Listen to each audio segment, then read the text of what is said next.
ဆိုတော့ဒီတစ်ခါကကျွန်တော်ဒီ B-roll လို့ခေါ်တဲ့ဟာပေါ့နော်ကျွန်တော်အဲ့လိုမျိုးလေးကျွန်တော်ဒီရိုက်ထားတဲ့ဟာလေးရှိတယ်ဆိုတော့ဒါလေးကို2ခု3ခုလောက်ထည့်မယ်ဆိုတော့ကျွန်တော်ဒါလေးတစ်ခုထည့်မယ်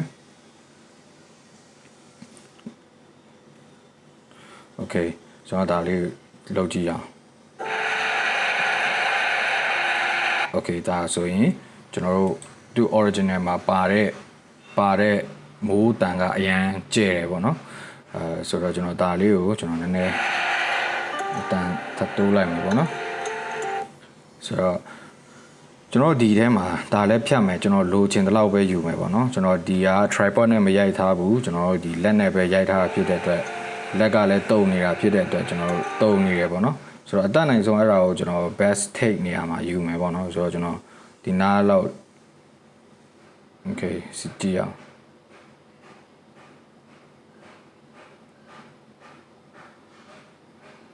အနားလောက်လေးကျွန်တော်ယူမယ်ပေါ့နော်ဆိုတော့အဲ့ဒါကိုကျွန်တော် split လုပ်မယ်မလိုချင်တဲ့အပိုင်းကို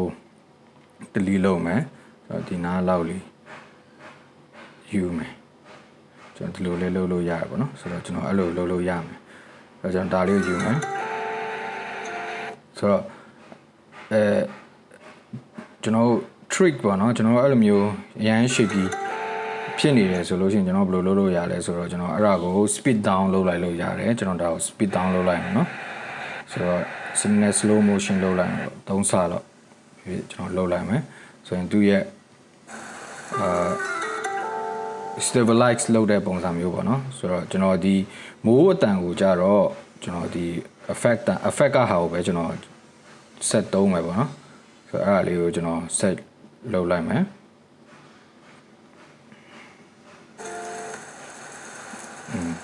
အမျိုးလေး set ယူလိုက်ပါဘောနော်ဒီ background music လည်းကျွန်တော် set ယူလိုက်မယ်ပြီးရင် okay ဒါ video ဒါတစ်ခုပေါ့နော်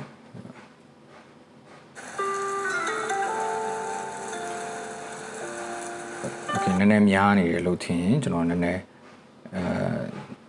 2စက္ကန့်လောက်ကျွန်တော်သုံးလိုက်မယ်ပေါ့နော်Okay ဆိုတော့ကျွန်တော်တို့နောက် video clip တခုထပ်ထည့်မယ်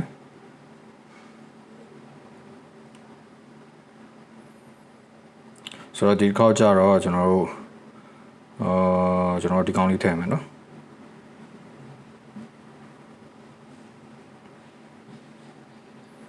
Okay ဆိုတော့ကျွန်တော်တို့ဒါကိုဖွင့်ကြည့်လိုက်မယ်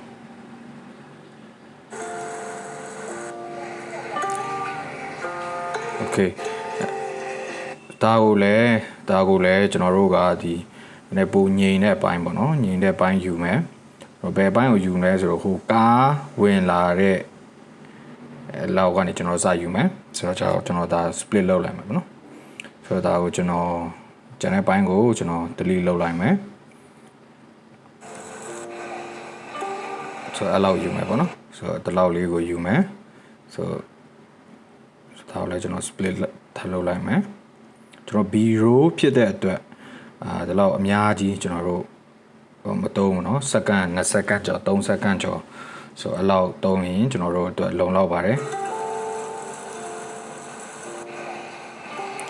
ဆိုတော့ကျွန်တော်ဒီ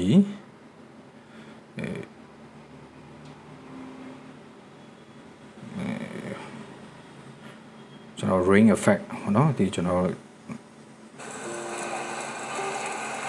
မူတန်ကိုလည်းကျွန်တော် effect ကဆက်သုံးမယ်ဆိုတော့ဒီလောက်ဒါကိုကျွန်တော်ဆက်သုံးမှာပေါ့နော်ပြီးရင်ကျွန်တော်တို့အခုကျွန်တော်ပြင်ဆင်ထားတဲ့ video clip ကျွန်တော်ထပ်ထည့်မယ်ပေါ့နော်ဆိုတော့အဲ့ဒါကဘာလဲဆိုတော့ကျွန်တော်တို့ဒီ video clip ပေါ့နော်ဒါတွေကိုကျွန်တော်အကုန်လုံးဖုန်းနဲ့ပဲရိုက်ထားတာဟုတ်ပါတယ်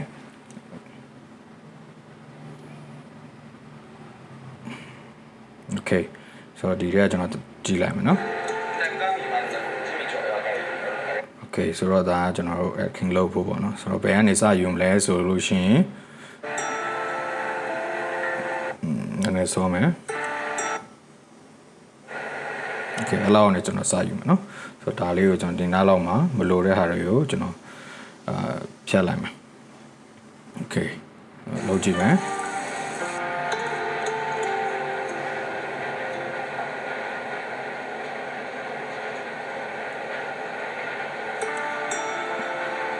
okay ဆိုတော့ကျွန်တော်တို့ကဒီလောက်ကနေစယူမယ်ကျွန်တော်တို့ဒီတရုတ်ဆောင်ပေါ့နော်ဒီ Thailand ကကျွန်တော်လာတယ်ပြီးရင်ထိုင်းတယ်ကျွန်တော် coffee cup ကိုယူတယ်ပြီးရင်ကျွန်တော်တောက်တယ်ဆိုတော့အဲ့လောက်ထိကိုကျွန်တော်တို့တစ်ချက်ဖြတ်မယ်ပြီးရင်ကျွန်တော်တို့ကျွန်တော်နောက်ပိုင်းဒီ coffee တောက်တဲ့ဟာကိုကျွန်တော်ဒီ detail meat shot တို့ဘာလို့ရိုက်ထားတဲ့ဟာရှိတယ်ဆိုတော့ကျွန်တော်တို့အဲ့ဒါကိုသုံးမယ်ပေါ့နော်ဆိုတော့ကြားထဲမှာသုံးမယ်ပြီးရင်ကျွန်တော်ဒီနောက်ပိုင်းကဟာကိုကျွန်တော်ဆက်သုံးမယ်ဒီနောက်ပိုင်းဒီထိုင်ပြီးတော့အပြင်ကိုငေးနေတဲ့ပိုင်းကိုပေါ့နော်ကျွန်တော်အဲ့ဒါဆက်သုံးမယ်ဆိုတော့ဒါကိုကျွန်တော်ထပ်ဖြတ်လိုက်မှာပြီးရင်ဒီအနောက်ပိုင်းကိုသုံးမယ်ကျွန်တော်ခဏကကျွန်တော်ဒီအလယ်ပိုင်းမှာကျတော့ကျွန်တော်တို့ဒီ meat shot ရိုက်ထားတဲ့ဟာရှိရဲဆိုတော့ကျွန်တော်အဲ့ဒါတွေသုံးမယ်ပေါ့ဆိုတော့ဒါကိုကျွန်တော်ဖြတ်လိုက်မယ်ပြီးရင်ကျွန်တော်ရိုက်ထားတဲ့ဟာတွေထည့်မယ်ပြီးရင်ဒီမှာကျွန်တော် meat shot ပေါ့နော်ဒီကောင်လေးရှိရဲဆိုတော့ဒါထည့်မယ်okay ဆိုတော့ဒါကိုကျွန်တော်ပဲခဏကကျွန်တော်ဒီ long shot ပေါ့နော်ကျွန်တော်ဒီခဏလေးကျွန်တော်ဒါကိုအရှိကိုရွှေ့လိုက်မယ်နော်ဒီ clip ကိုဒီနှစ်ခုဒီကြားထဲမှာရွှေ့လိုက်မယ်ဆိုတော့ကျွန်တော်ဒီဟာကဒီ long shot ပေါ့နော်ကျွန်တော် white shot ကဒီ white shot ကကျွန်တော်ဒီ coffee စခွက်စကင်တဲ့အချိန်မှာကျွန်တော်ယူလိုက်တယ်ဆိုရင်ကျွန်တော်ဒီ mid shot ကိုကြတော့လဲကျွန်တော်ဒီအဲ့လောက်ကိုဒီလောက်ပေါ့နော်ဒီလောက်ကိုကျွန်တော်ယူလိုက်မယ်ဖြတ်လိုက်မယ်ပြီးရင်ကျွန်တော်ဒါကို delete လုပ်လိုက်မယ်ဆိုတော့ကျွန်တော်ဒီနှစ်ခု run ကြည့်အောင်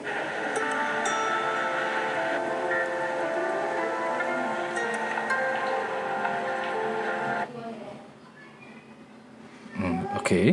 ပြီးရင်ကျွန်တော်တို့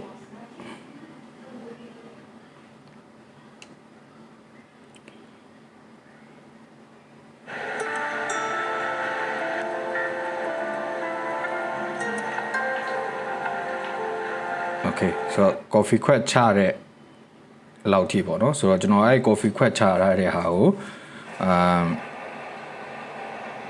coffee ခွက်ချရတဲ့ဟာကိုကျွန်တော်ဒီmeat shot လေးကျွန်တော်ရိုက်ထားတာရှိရဲဆိုတော့ကျွန်တော်အဲ့ဒါလေးကိုသုံးမယ်ဆိုတော့ကျွန်တော်ဒီနားမှာ split လုပ်လိုက်မယ်ပြီးရင်ကျွန်တော်ဒီကောင်ကိုလိုသေးလားပေါ့နော်ကျွန်တော်မလိုတော့ဘူးဆိုရင်ကျွန်တော်ဒါကိုဖြတ်လိုက်မယ်ဆိုတော့နောက် video clip တစ်ခုကျွန်တော်ထပ်ထည့်မယ်ပြီးရင်ကျွန်တော်ဒီမှာ coffee ခွက်ရိုက်ထားရလေးရှိတယ်ကျွန်တော်ဒါကိုထပ်ထည့်မယ် okay ဆိုတော့ဒါကိုလည်းကျွန်တော်တို့အရှိကိုရွှေ့လိုက်မယ်ဒီနှစ်ခုကြားမှာပေါ့နော်ရွှေ့လိုက်မယ်ဆိုတော့ကျွန်တော်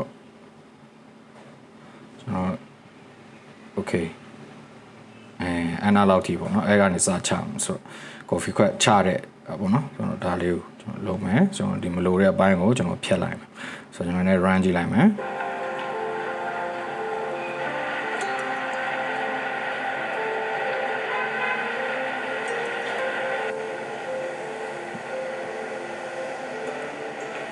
โอเคဆိုတော့ဒီလိုလေးပေါ့နော်ကျွန်တော်တို့ဒီလိုလေးလုပ်မယ်ဆိုတော့သူ sequence လေးပေါ့နော်ကျွန်တော်တို့ရဲ့ cut စီရဲ့ sequence လေးကတော့ကျွန်တော်တို့ဒီလို